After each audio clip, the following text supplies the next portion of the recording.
Hello friends, आज हम लोग दो बुलियन एक्सप्रेशन को रिड्यूस करेंगे सिंपलेस्ट फॉर्म में। यहाँ पास हम लोग को देखने को मिल रहा है कि क्या अप्लाइड है, एक बार अप्लाइड है जहाँ पास डिमॉर्गन्स लॉ अप्लाई करेंगे तभी ये सॉल्व हो पाएगा। सो B bar C bar D plus यहाँ पास डिमॉर्गन्स लॉ क्या कहता है, अगर और ऑपरेटर से अटैच्ड है तो एंड ऑपरेटर लग जाएगा और ये सेपरेट हो जाएगा बार, और अगर एंड रहता तब और से, तो और है तो एंड ऑपरेटर अटैच्ड करेंगे सेपरेट करने के बाद, plus B bar C bar D bar E. अब ये दोनों में कुछ कॉमन नजर आ रहा है, yes obviously B bar C bar, बचा क्या D plus D bar, plus B bar C bar D bar E. अब यहाँ पास वैल्यू 1 हो जाएगा अकॉर्डिंग टू इनवर्स लॉ, तो यहाँ बच जाएगा B bar C bar plus B bar C bar D bar E. अब ये दोनों में कुछ कॉमन नजर आ रहा है, यस बी बार सी बार 1 प्लस डी बार ई। अब हम लोग इसको सॉल्व करेंगे। अब तो लग रहा है कि यही सिंपलेस्ट फॉर्म है, लेकिन नहीं, ये थोड़ा और सिंप्लीफाई होगा। कैसे होगा, बी बार सी बार, इसको लिख सकते हैं हम लोग d प्लस डी बार, क्योंकि यहाँ पास वैल्यू है d प्लस डी बार का 1, तो 1 के जगह पे हम लोग ये पुट कर सकते हैं। यहाँ d से सिमिलर था इसलिए हम लोग d लिए। अब इस d को हम लोग सॉल्व करेंगे, तो यहाँ दे दिया b बार c बार। अब यहाँ पास क्या करेंगे, तो d तो है ही, प्लस यहाँ d कॉमन निकलेगा, तो कॉमन निकाल लिए, बचा 1 प्लस e। तो अकॉर्डिंग टू आइडेंटिटी लॉ क्या होता है, ये जो लिखा हुआ है 1 प्लस ई वैल्यू 1 हो जाएगा। अब ये जो पुट किए थे 1 के जगह पे हम लोग यहाँ फिर से 1 हो जाएगा, तो बचेगा बी बार सी बार। तो इस इक्वेशन का रिड्यूस्ड फॉर्म हुआ बी बार सी बार। अब इस इक्वेशन पे जाएंगे, तो इस इक्वेशन को सॉल्व करते हैं।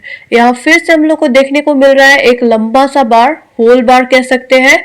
तो डिमॉर्गन्स लॉ अप्लाई करेंगे, A B bar C, De Morgan's law को ब्रेक कर रहे, डिमॉर्गन्स लॉ के थ्रू बार को ब्रेक कर रहे हैं। यहाँ एंड गेट है तो यहाँ और गेट लगा देंगे, ए बी बार होल बार था, बार टूटा उसका, और यहाँ पास एंड ऑपरेटर एंड गेट आएगा and then B C whole bar. अब फिर से इस पे हम लोग सिंप्लीफाई करेंगे, A plus B double bar plus C single bar, इसको डिमॉर्गन्स लॉ के थ्रू और ब्रेक किए, प्लस ए बी बार। ये डबल बार को हम लोग डायरेक्टली हटा दिए, किस लॉ के थ्रू, तो डबल कॉम्प्लीमेंटेशन लॉ के थ्रू। और यहाँ पास है B plus C, according to De Morgan's law हम लोग इसको भी ब्रेक कर दिए। अब देखते हैं हम लोग क्या पाए, A bar plus B plus C bar plus A B bar, ये दोनों मल्टीप्लाइड हो जाएगा, B bar plus A B bar C bar. अब हम लोग इसको सिंप्लीफाई करेंगे, A bar plus B plus C bar plus यहाँ पास सेम है, तो A B bar plus A B bar C bar. अब ये दोनों में सिमिलैरिटी कुछ दिख रहा है ना, तो उसको हम लोग लिखेंगे, ए बी बार बचा क्या 1 प्लस सी बार। यहाँ आइडेंटिटी लॉ के थ्रू वैल्यू 1 हो जाएगा, तो बचेगा A bar plus B plus C bar plus A B bar. अब ये दोनों में डिस्ट्रीब्यूटिव लॉ अप्लाई होगा। डिस्ट्रीब्यूटिव लॉ क्या कहता है कि A plus B C will result to A plus B और ए प्लस सी, वही चीज यहाँ अप्लाई होगा, A bar plus A bar plus B bar, बचेगा क्या बी प्लस सी बार। अब ये वैल्यू दे देगा 1, बचेगा A bar plus B bar plus B plus C bar.